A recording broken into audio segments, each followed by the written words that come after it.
हाँ जी दोस्तों, की हाल चाल है। नमस्कार, सत श्री अकाल, जय हिंद, आदाब। और आज 10 बजे प्रीमिक्स नहीं आ रहा। आज मैं योजना का फरवरी महीने का डिस्कशन एनालिसिस का वीडियो लेके आया हूं आर्टिफिशियल इंटेलिजेंस के ऊपर। ये मैगजीन का इशू है और यहां पे कुछ क्विक पॉइंट्स भी डिस्कस करेंगे, कुछ क्विक स्कीम्स के बारे, यहां पे क्विकली स्कीम्स के बारे डिस्कस करेंगे जो कि प्रीलिम्स 2024 में भी आपके काम आ सकती हैं। ये 4 टॉपिक्स हैं डिस्कशन के। योजना की मैगजीन मैं आपको पर्सनली अपनी गारंटी से बता रहा हूं, बिकॉज मेरा बहुत एक्सपीरियंस रहा है खुद भी एग्जाम क्रैक करने का और इतने सालों से बच्चों को पढ़ाने का, कि आपको पूरी मैगजीन कवर टू कवर नहीं पढ़नी होती है।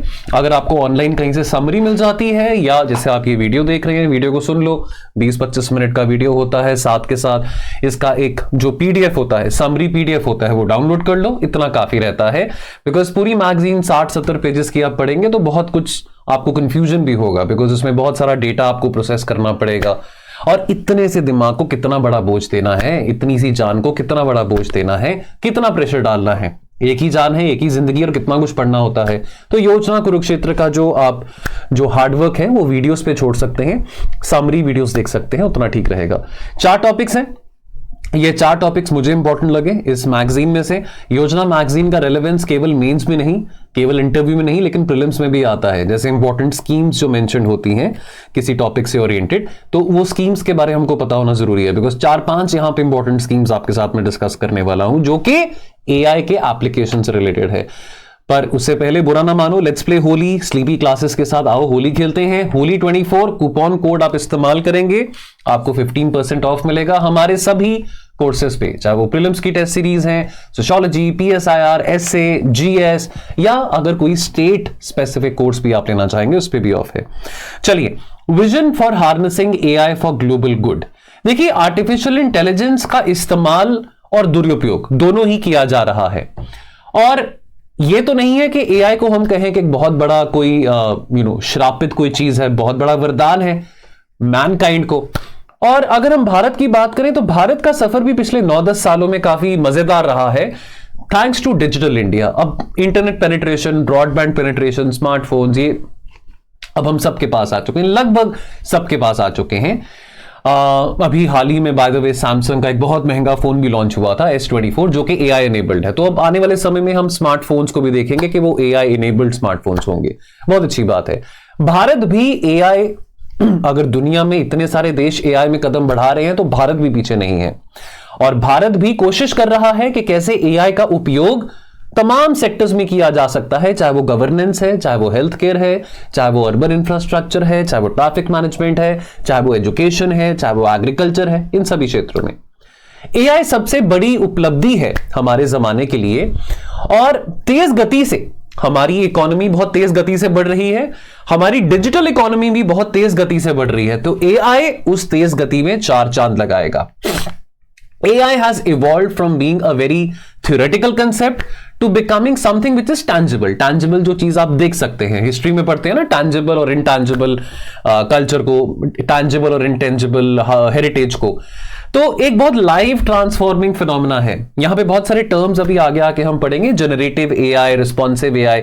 छोटा सा होमवर्क आपको दे रहा हूं, अगर आप वीडियो में बने हुए हैं अभी तक, वैसे तो अभी 3 मिनट का ही वीडियो हुआ है, कमेंट सेक्शन में अपनी अटेंडेंस लगाने के लिए आपने क्या लिखना है, जनरेटिव एआई, मेरे को, ताकि पता लगे कि कितने बच्चे सीरियसली ये वीडियोस देख रहे हैं। अगर 100 से ज्यादा कमेंट्स आएंगे तो ही मैं अगला वीडियो बनाऊंगा मैगजीन का। वो कौन सा होगा, कुरुक्षेत्र फरवरी 2024 एनालिसिस। ठीक है, तो जनरेटिव एआई, ये जो कमेंट है आपने कमेंट सेक्शन में एज एन अटेंडेंस मार्क करना है। लेट मी सी कितने बच्चे रेगुलरली इन लेक्चर्स को देख रहे हैं।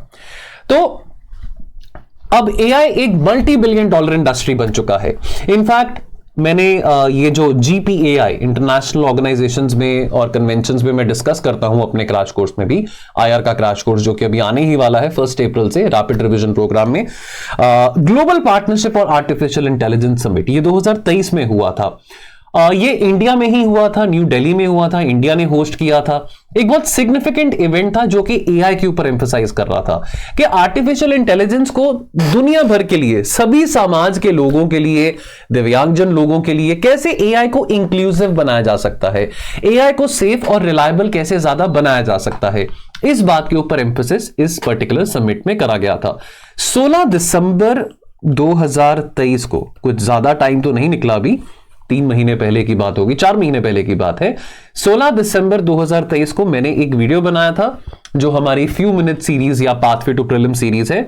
यदि अगर आपको GPAI के बारे, global partnership on artificial intelligence के बारे और समझना है तो ये कुछ 18 मिनट का वीडियो है, बेशक 1.5 या 2x पे देख लेना ना। अब ये जो समिट था GPAI का दिसंबर 2023 में हुआ था, यहां पे 29 मेंबर कंट्रीज थे। एम क्या था कि जो AI, अगर हम AI की थ्योरेटिकल बात करें और AI की प्रैक्टिकल बात करें, उस गैप को ब्रिज कैसे किया जा सकता है, how to bridge that gap, और कैसे एडवांस रिसर्च को प्रमोट किया जा सकता है और AI की एप्लीकेशंस को ऐसे एरियाज में लेके आया जा सकता है जो कि सोसाइटी के लिए लाभदायक हो। और इस समिट में मोदी जी ने एम्फसाइज किया था कि AI का उपयोग स्पेसिफिकली गरीब देशों के लिए बहुत ज्यादा करा जाना चाहिए, डेवलपिंग वर्ल्ड के लिए, थर्ड वर्ल्ड कंट्रीज के लिए, ताकि गरीब से गरीब समाज के जो लोग हैं वो पीछे ना रहें इस वरदान के साथ। बिकॉज अगर हम इसको एक बहुत बड़ा वरदान कहते हैं मैनकाइंड का, तो इसका उपयोग भी सही दिशा में करना बहुत ज्यादा जरूरी है। लेकिन साथ के साथ क्योंकि AI एज अ टूल का दुरुपयोग भी किया जा सकता है, उपयोग और दुरुपयोग दोनों ही एक ही सिक्के के दो पहलू होते हैं, तो मोदी जी ने यह भी कहा था कि एक रेगुलेटरी फ्रेमवर्क बनाया जा सके जिसके चलते AI सेफ, रिलायबल, इंक्लूसिव हो सकता है, ताकि लॉन्ग टर्म इंप्लीमेंटेशन में, AI की लॉन्ग टर्म इंप्लीमेंटेशन में कोई बाधा ना आए। 2020 से लेकर 2030 के दशक को हम टेक एड भी कहते हैं। तो भारत के टेक एड विजन में, भारत का जो टेक एड विजन है वो विजन करता है इंडिया को फास्टेस्ट ग्रोइंग डिजिटल और इनोवेशन इकोनॉमी बनाना। और डिजिटल इंडिया पॉलिसीज के चलते पिछले कुछ 9-10 सालों में 1 लाख से ज्यादा स्टार्टअप्स और 108 से ज्यादा यूनिकॉर्न्स हमारे सामने आ चुके हैं। यूनिकॉर्न यानी कि जिनकी वैल्यूएशन जिन कंपनीज की वैल्यूएशन $1 बिलियन से ज्यादा है। तो इंडिया का जो AI मिशन है, इंडिया AI, सपोर्ट करता है AI बेस्ड स्टार्टअप इकोसिस्टम को, जहां पे प्रैक्टिकल एप्लीकेशंस बनाई जा रही हैं, चाहे वो हेल्थ केयर सेक्टर में है, एग्रीकल्चर में, लैंग्वेज ट्रांसलेशन में, या वेरी इंपॉर्टेंटली गवर्नेंस में। तो ये मिशन फोकस करता है, इंडिया का AI मिशन फोकस करता है AI रिसर्च पे, इंफ्रास्ट्रक्चर डेवलपमेंट पे और टैलेंट कल्टिवेशन पे। Looking ahead, India AI will definitely play a very important role in shaping the future of global AI, which is very true to its mission. And over the last 9 years, India has transitioned from being only a consumer of technologies, of services, to becoming a producer, to becoming a manufacturer, enabler and producer of technology, of hardware devices, and अभी आज के दौर में India एक trusted partner है जो कि internet के फ्यूचर को शेप कर सकता है, इनेबल कर सकता है। और ये जो आइडियोलॉजी है वसुधैव कुटुंबकम, उस आइडियोलॉजी के साथ हमारा जो AI का मिशन है आगे बढ़ रहा है। जैसे वसुधैव कुटुंबकम में हम कहते हैं दैट ये दुनिया पूरी एक परिवार है, परिवार की बात हो रही है, एकता की बात हो रही है, एकजुट होने की बात हो रही है। उसी तरह से AI कैसे इंक्लूसिविटी प्रमोट कर सकता है पूरी दुनिया भर में, स्पेसिफिकली ग्लोबल साउथ, यानी कि जो थर्ड वर्ल्ड कंट्रीज हैं, लीस्ट डेवलपिंग कंट्रीज और डेवलपिंग कंट्रीज हैं, उनको कैसे ज्यादा उपलब्धि मिल सकती है। देन अगला टॉपिक है AI in Indian governance and public services. ये इंपॉर्टेंट टॉपिक है। अब देखिए AI को बहुत ज्यादा अटेंशन मिला है, अब चैट GPT है, गूगल बार्ड है ना, ये सब चीजें, ओपन AI की बात करें, ठीक है, तो एडवांसमेंट्स हुई हैं जनरेटिव AI में, ठीक है। जनरेटिव AI के बारे में अभी आपसे मैं बात करूंगा, प्रीलिम्स के लिए थोड़ा इंपॉर्टेंट टॉपिक बनता है ये। भारत का जो रोबस्ट डिजिटल ट्रांसफॉर्मेशन हम देख रहे हैं, बहुत बड़ा श्रेय जाता है डिजिटल इंडिया प्रोग्राम में।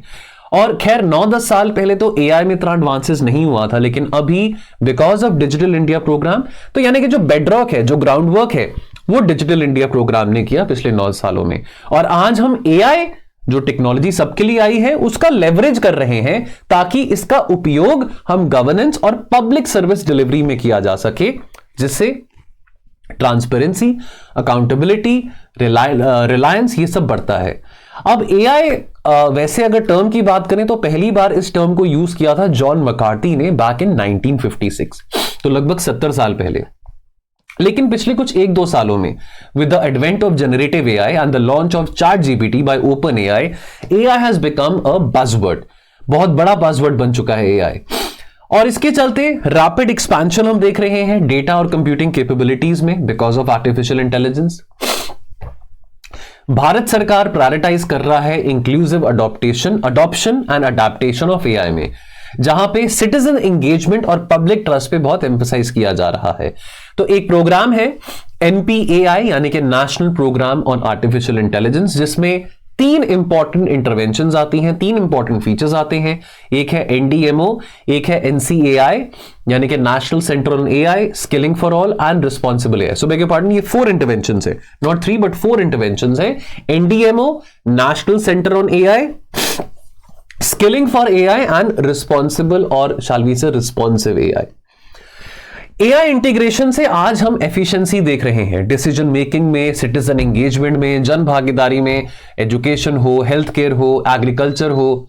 देखिए मौसम ऐसा है कि अगर एसी चलाते हैं तो जुकाम बढ़ता है और अगर बंद करते हैं तो गर्मी बढ़ती है। ये वो टाइम है ना तो गर्मी पूरी तरह से आती है और ना सर्दी पूरी तरह से जाती है। Anyhow, coming back to AI, तो एआई की एप्लीकेशंस कितने सेक्टर्स में बढ़ रही है, और इन सेक्टर्स में एजुकेशन, हेल्थ केयर, एग्रीकल्चर में एआई की एप्लीकेशन होने से एफिशिएंसी भी बढ़ रही है। अब कुछ अगर हम सरकारी इनिशिएटिव्स की बात करें, ये अब देखिए 3 ऐसी इंपॉर्टेंट सरकारी योजनाएं या सरकारी स्कीम्स जहां पे एआई का एप्लीकेशन देख रहे हैं।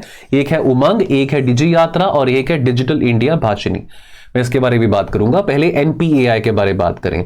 भारत सरकार का flagship initiative national programme on artificial intelligence, इसका मकसद क्या है? To nurture the building blocks of domestic AI ecosystem by 4 interventions. Number 1 है NDMO यानी recognising data as the foundational element, ताकि एआई में इनोवेशन आ सके।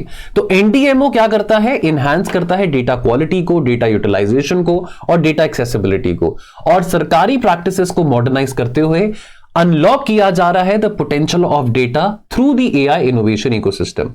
Data is gold, data age में रह रहे हैं। From stone age we have evolve to data age and data is also called as the new gold. So data utilisation के ऊपर एम्फोसिस दिया जा रहा है इस इंटरवेंशन के चलते।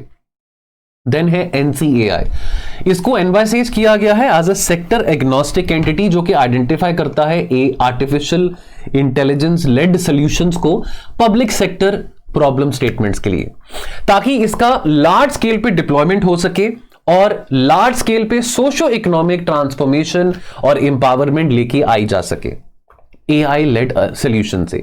देन स्किलिंग की बात आती है। अब लोग ये कहते हैं कि एआई के आने से जॉब्स जाने वाली हैं, लेकिन साथ के साथ एआई अपॉर्चुनिटी भी दे रहा है कि हम लेटेस्ट टेक्नोलॉजीज को समझ के, देखिए टेक्नोलॉजी जितनी मर्जी हो, मैं हमेशा कहता हूं कि टेक्नोलॉजी को चलाने के लिए दिमाग का इस्तेमाल करना बहुत जरूरी है। लोग कहते हैं कि एआई ने अब ह्यूमन ब्रेन को रिडंडेंट बना दिया है कि जो काम ह्यूमन ब्रेन कर सकता है वो काम एक मशीन भी कर सकती है। अग्रीड, लेकिन every new technology also gives opportunity for new learnings. So therefore अब आने वाले समय में जो हमारे जो नए बच्चे, जो नए छात्र हैं, जो ग्रेजुएट हो रहे हैं, उनको इक्विप करना पड़ेगा, चाहे वो इंजीनियरिंग बैकग्राउंड से है या चाहे वो कॉमर्स बैकग्राउंड से है, चाहे वो किसी भी बैकग्राउंड से हो, irrespective of science, maths, humanities, उनको एआई रेडी होना पड़ेगा। एआई रेडी स्किल्स इक्विप करने पड़ेंगे बच्चों में, ताकि वो भी बदलते जमाने के साथ एआई को अडॉप्ट कर सके।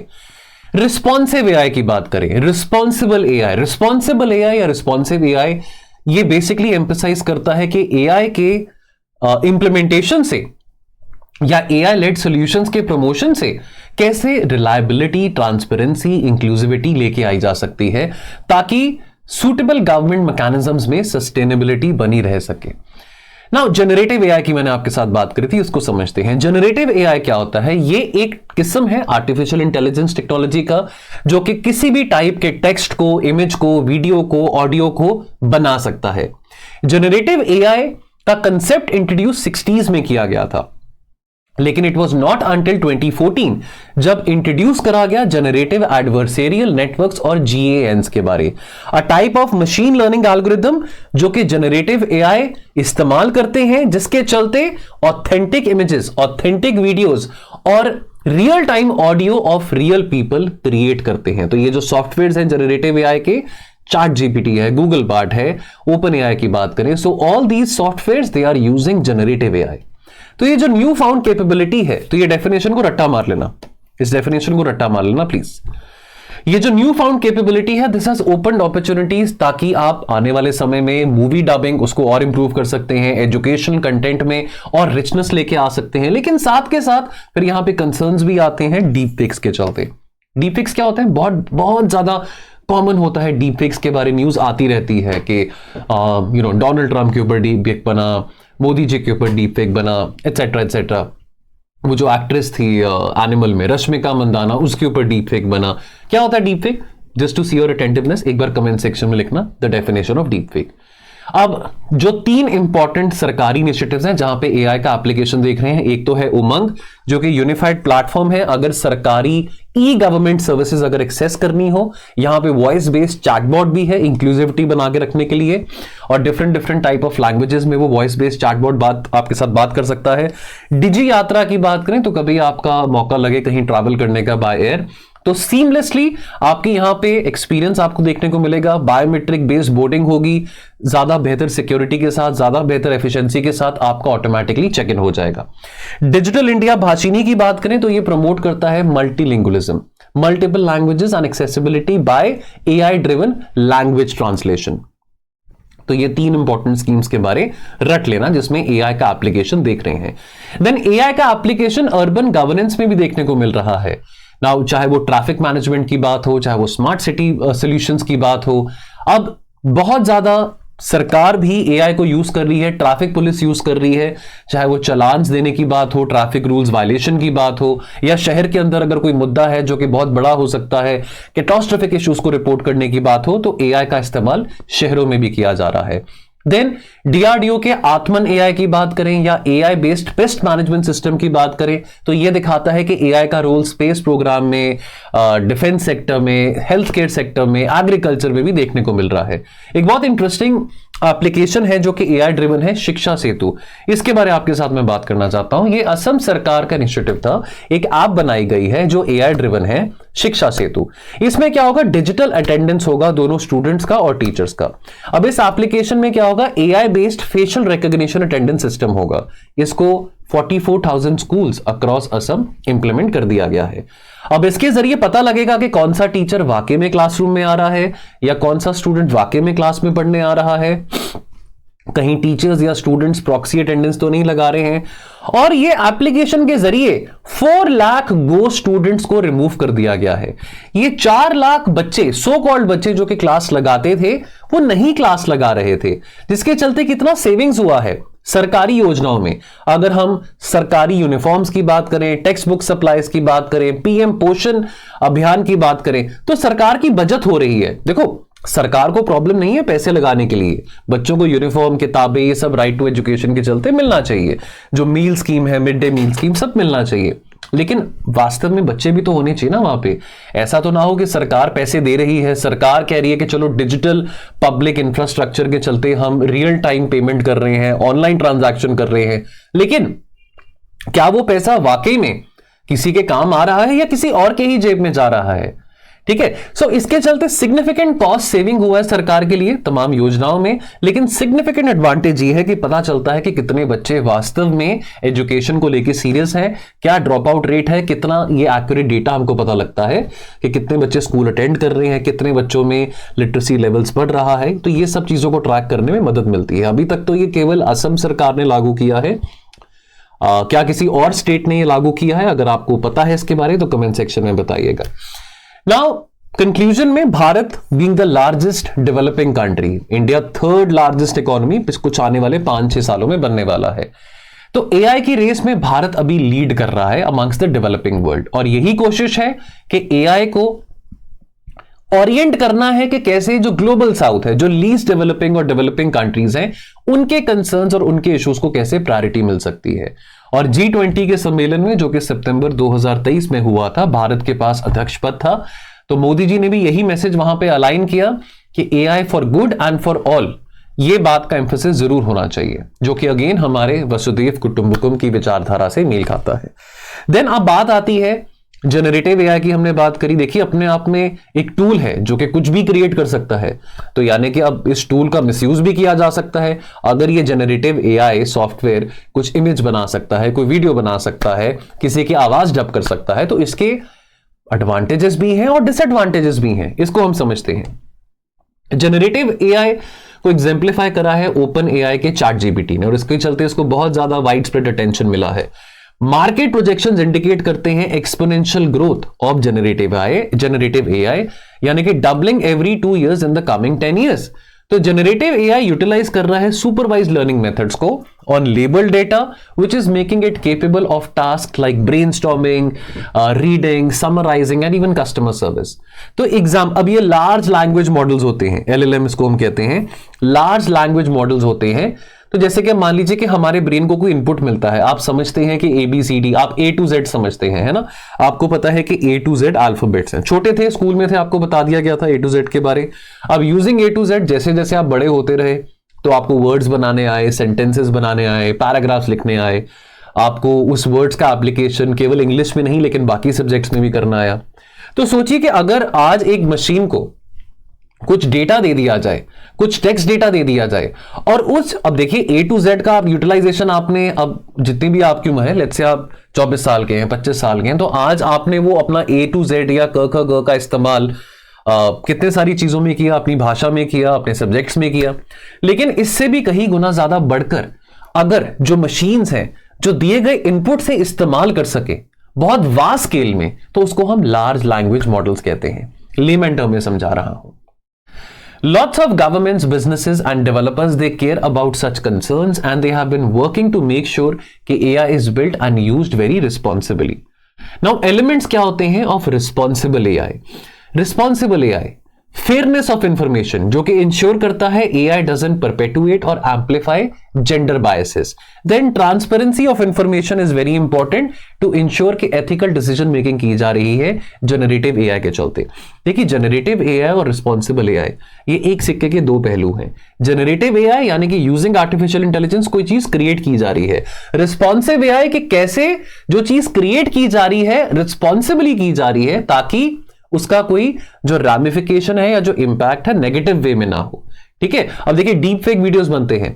मान लीजिए कोई डीप फेक वीडियो बनता है जहां पे कोई डॉक्टर है जो कह रहा है किसी प्रेग्नेंट महिला को कि देखिए आप अबॉर्शन करा लीजिए कि आपकी बेटी होने वाली है, और मान लीजिए कि वो ये वीडियो वायरल हो जाता है और बात यहां पे ये प्रमोट होनी शुरू होती है कि देखो ये डॉक्टर इतना पढ़ा लिखा होकर भी एक महिला को कह रहा है कि आप अबॉर्शन करिए क्योंकि आपकी बेटी होने वाली है। वास्तव में वो डॉक्टर ने बात बोली ही ना हो, लेकिन because of deep fake technology किसी ने खुंदक निकालनी है, किसी ने बदला लेना है, रिवेंज लेना है, तो using this deep fake technology वो इंसान अपना काम पूरा करेगा। तो इस करके कंटेंट जनरेशन तो हो रहा है जनरेटिव एआई से, डीप फेक वीडियो बन रहा है तो वो जनरेटिव एआई से बन रहा है, लेकिन क्या वो रिस्पॉन्सिव है, यानी कि क्या वो रिस्पॉन्सिबल एआई है? तो एआई अगर जनरेशन में काम आ रहा है तो एआई का मकसद होना चाहिए कि रिस्पॉन्सिबिलिटी का फैक्टर यहां पे वायलेट ना हो। ठीक है, Now, privacy एक बहुत इंपॉर्टेंट डायमेंशन है for implementing responsible AI by protecting the user data and ensuring the confidentiality, safeguarding the AI systems from malicious attacks, ethical use of data, ensuring कि AI का इस्तेमाल केवल बेनिफिशियल पर्पसेस के लिए किया जा रहा है। Now, कंक्लूजन में because of all the attention on responsible AI, बहुत सारी सरकारें अब इसके चलते अपने फ्रेमवर्क बना रहे हैं। फॉर एग्जांपल नीति आयोग की बात करें तो नीति आयोग ने एक डिस्कशन पेपर पब्लिश किया था रिस्पॉन्सिबल AI फॉर ऑल, ठीक है, जो कि एक यूनिक फ्रेमवर्क बनाया जा रहा है कि AI का इंप्लीमेंटेशन तो करेंगे लेकिन कैसे रिस्पॉन्सिबली कर सकते हैं, ताकि अगर हम एथिकल इश्यूज की बात करें ताकि हम AI के चलते कल्चर बना सके जो कि एथिकल ओरिएंटेड है। ठीक है, for example for building systems in health care, patients के साथ और डॉक्टर्स के साथ बात करने से क्या होता है, नए आइडियाज आते हैं, नए पर्सपेक्टिव्स आते हैं जो कि हेल्थ केयर में सुधार लेके आ सकते हैं। और अगर हेल्थ केयर में सुधार आ रहे हैं तो ऑब्वियसली बहुत सारे लोगों को बहुत सारे लोगों के लिए ही अच्छी बात होगी, उपलब्धि की बात होगी। तो जनरेटिव AI के पास ये जनरेटिव AI सक्षम है, में ये पोटेंशियल है कि वो सोसाइटी के अंदर बहुत ज्यादा अच्छे रिफॉर्म्स लेके आने में एक फैसिलिटेटर बन सकता है, एक एनेबलर बन सकता है, चाहे वो हेल्थ केयर का मुद्दा है, चाहे वो क्लाइमेट चेंज है, चाहे वो पैंडेमिक्स है। लेकिन अगेन AI का इस्तेमाल किस दिशा में किया जा रहा है? आप AI का इस्तेमाल कर रहे हैं हेल्थ केयर को और एक्सेसिबल बनाने के लिए, हेल्थ केयर को और एफिशिएंट बनाने के लिए, दैट इज गुड। तो अगर आप AI का इस्तेमाल एफिशिएंटली कर रहे हैं तो वो रिस्पॉन्सिव AI है। लास्ट टॉपिक है cyber security challenges in the era of AI। Now हमारी जो डिजिटल ग्रोथ हो रही है उसके चलते भारत तीसरे नंबर पे आता है अगर हम साइबर सिक्योरिटी वल्नरेबिलिटी की बात करें। 1 बिलियन साइबर अटैक्स 2023 में, पिछले एक साल में हुए थे। इंटीग्रेशन एआई का करना साइबर सिक्योरिटी में भी बहुत ज्यादा जरूरी है, जो कि ऑफर करता है automation for threat detection, but इसके साथ साथ कुछ रिस्क आते हैं। डीप फेक की बात आती है, ऑटोमेटेड मालवेयर डेवलपमेंट की बात आती है। ना हम चैलेंजेस को समझें। देखिए, अभी भी भारत में बहुत बड़ा डिजिटल डिवाइड है। वो ठीक है कि अब हमारे पास लोगों के पास इंटरनेट आ गया है, स्मार्टफोन आ गए हैं, लेकिन फिर भी डिजिटल लिटरेसी 100% नहीं हुई है, विच मींस कि जो लोग डिजिटली लिटरेट नहीं है तो वो वल्नरेबल होते हैं फिशिंग अटैक्स या ऑनलाइन स्कैम्स के चलते। ठीक है, किसी लिंक को क्लिक कर देंगे, उनको नहीं पता होगा और कुछ और हो जाएगा, उनके बैंक अकाउंट में से पैसे निकले जाएंगे, कुछ ऐसा वैसा। फिशिंग अटैक्स की अगर हम बात करें, उनकी इंफॉर्मेशन बहुत ज्यादा कॉम्प्रोमाइज हो जाती है, जो पर्सनल डेटा होता है। Then fragmented cyber security infrastructure. Now जो रिस्पॉन्सिबिलिटी है साइबर सिक्योरिटी की, दैट इज ऑफन डिस्ट्रीब्यूटेड, जहां पे सरकारी एजेंसी और प्राइवेट एंटिटीज भी इन्वॉल्व होती हैं। अब इनके बीच में कितना अच्छा तालमेल है, यह बात भी सोचने वाली है। तो साइबर सिक्योरिटी इंफ्रास्ट्रक्चर हमारा बिखरा हुआ है, फ्रैगमेंटेड है। डेटा प्राइवेसी की बात आती है। डेटा प्रोटेक्शन बिल के बारे में तो बहुत बात हो रही है, बट अभी तक वो पास नहीं किया गया है। तो डेटा सिक्योरिटी और potential misuse of personal information. देखिए, आज के जमाने में यूपीआई का जो हमारा इकोसिस्टम है, डिजिटल पेमेंट्स का जो इकोसिस्टम है, इसको पूरी दुनिया में वाह मिल रही है, लेकिन इसके चलते वल्नरेबिलिटी भी बढ़ती है, बिकॉज बहुत सारे लोगों का जो पर्सनल इंफॉर्मेशन है, जो पर्सनल डेटा है, वो एट स्टेक है। कोई उस डेटा को स्टील करके मिसयूज भी कर सकता है। स्किल शॉर्टेज की बात आती है। देखिए, अब हमारे पास ट्रेंड साइबर सिक्योरिटी प्रोफेशनल्स नहीं है, अगर हैं भी तो बहुत कम है। तो इसके चलते, जैसे इंटरनल सिक्योरिटी के लेक्चर्स में लेता हूं, तो वहां पे मैं साइबर सिक्योरिटी का जब टॉपिक पढ़ाता हूं तो एक टर्म आता है कि हमको ना एक ट्रेंड डिजिटल आर्मी की जरूरत है। डिजिटल आर्मी डजंट मीन कि हमको रोबोट्स की जरूरत है, लेकिन वो लोग जो कि सक्षम है, जो कि इक्विप्ड है साइबर सिक्योरिटी के डोमेन में। क्या इस चैलेंजेस को एड्रेस कैसे किया जा सकता है? पहली बात तो कि हमको रोबस्ट साइबर सिक्योरिटी इकोसिस्टम बनाना पड़ेगा, जहां पे हम पब्लिक प्राइवेट पार्टनरशिप पे एम्फोसिस करेंगे, और साथ के साथ कोलैबोरेशन पे हम फोकस कर सकते हैं, even from the people belonging to the academia background. Then investing in AI powered cyber security solutions, ये एक बहुत ज्यादा जरूरी बात है अगर हम AI solutions को सिक्योर करना चाहते हैं। Then of course digital literacy और अवेयरनेस, ये सब चीजों के बारे अवेयरनेस स्प्रेड करना है ना। एंटी मैलवेयर सॉफ्टवेयर आप अपना इंस्टॉल करके रखें, डेटा प्राइवेसी प्रैक्टिसेस को फॉलो करें, साइबर हाइजीन के बारे है ना, ये सब चीजें प्रमोट करनी, लोगों को समझानी बहुत ज्यादा जरूरी है। And then developing a very strong legal framework है, ऐसी बात नहीं है। हमारे पास नेशनल साइबर सिक्योरिटी को लेके 2013 से बहुत ज्यादा बात हो रही है, जब से नेशनल साइबर सिक्योरिटी पॉलिसी का जब से निर्माण हुआ था, लेकिन अभी भी अपने लॉज में, अपने प्रोविजंस में और मजबूती लेके आने की बहुत ज्यादा जरूरी है, ताकि हम रोक सकें, प्रिवेंट कर सकें और मिटिगेट कर सकें साइबर क्राइम्स को। और आने वाले समय में एआई इंटीग्रेशन पे फोकस करना पड़ेगा, जिसके चलते जल्दी से हम थ्रेट डिटेक्ट कर सकेंगे और इफेक्टिवली रिस्पॉन्ड कर सकेंगे। For example, AI powered systems के चलते ट्रैफिक वायलेशंस का पता लगता है, और जो ट्रैफिक पुलिस वाले हैं उनको मदद मिलती है इससे। चलो, अब इसका मतलब ये भी तो है ना कि ट्रैफिक पुलिस में ऐसा नहीं कि भर्ती कम हो रही है, लेकिन अब एक ट्रैफिक पुलिस कर्मचारी जो बेचारा गर्मी में, सर्दी में बाहर सड़क पे खड़ा हुआ है, अब उसको वहां पे इतने हार्श क्लाइमेटिक कंडीशंस में खड़े होने की जरूरत नहीं है। मैं चंडीगढ़ से आता हूं, चंडीगढ़ की जो पुलिस है, Chandigarh traffic police, one of the best known and professional police across India, और खूब सारा रेवेन्यू भी चंडीगढ़ पुलिस इकट्ठा करती है, मतलब चलान्स के जरिए, ऐसा नहीं है कि मतलब कोई रिश्वतखोरी के जरिए। लेकिन अब चंडीगढ़ में भी हम देख रहे हैं कि एआई पावर्ड सिस्टम्स के चलते ट्रैफिक वायलेशंस अगर होते हैं तो साथ के साथ तुरंत आपको एसएमएस आ जाता है कि भाई आपने लाइट आपने जंप करी थी, कि आप ओवर स्पीडिंग कर रहे थे, आप फोन पे बात कर रहे थे, एक्सेट्रा एक्सेट्रा। तो पुलिस वालों का काम भी आसान हो रहा है। तो यानी कि एआई इंटीग्रेशन की बात हो रही है सरकारी सिस्टम्स में।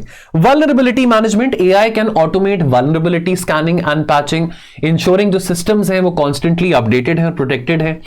स्पेसिफिकली जो हमारी मिनिस्ट्रीज है, सरकारी मिनिस्ट्रीज, कितना सारा इंपॉर्टेंट डेटा होता है उनके पास। पीएमओ की बात करें, एनएसए की बात करें, डिपार्टमेंट ऑफ स्पेस की बात हो, एमईए की बात हो, तो इनके सिस्टम्स को सिक्योर बना के रखना, सेफ बना के रखना, ताकि कोई और हमारा जो एक्सटर्नल एनिमी है हमारे इंपॉर्टेंट सिस्टम्स पे, सर्वर्स पे अटैक ना कर सके, तो बहुत जरूरी है। एंड देन फ्रॉड प्रिवेंशन हो या साइबर क्राइम इन्वेस्टिगेशन हो, तो एआई इंटीग्रेशन इन एरियाज में, इन डोमेन में भी काम आता है। लास्ट में यही कहूंगा कि एआई को और सिक्योर बनाने के लिए और साइबर सिक्योरिटी डोमेन में एआई का इफेक्टिव इंटीग्रेशन करने के लिए collaboration is the key. Collaboration between the government, the private sector, academia and civil society, ताकि हम एक सिक्योर, सक्षम, सेफ साइबर एनवायरनमेंट देख सकें। चलिए इतना ही है, हाफ एन आवर का वीडियो था, ज्यादा टाइम आपसे नहीं लिया। ये कुछ इंपॉर्टेंट स्कीम्स आपको बताई हैं वो पढ़ लेना, रिस्पॉन्सिव एआई और जनरेटिव एआई के बारे में पढ़ लेना। ये 5-6 चीजें जरूरी हैं जो मुझे लगी प्रीलिम्स पॉइंट ऑफ व्यू। चलो ठीक है, मिलते हैं। जो होमवर्क आपको दिया है कमेंट सेक्शन में जरूर अपनी अटेंडेंस मार्क कर देना। Thank you.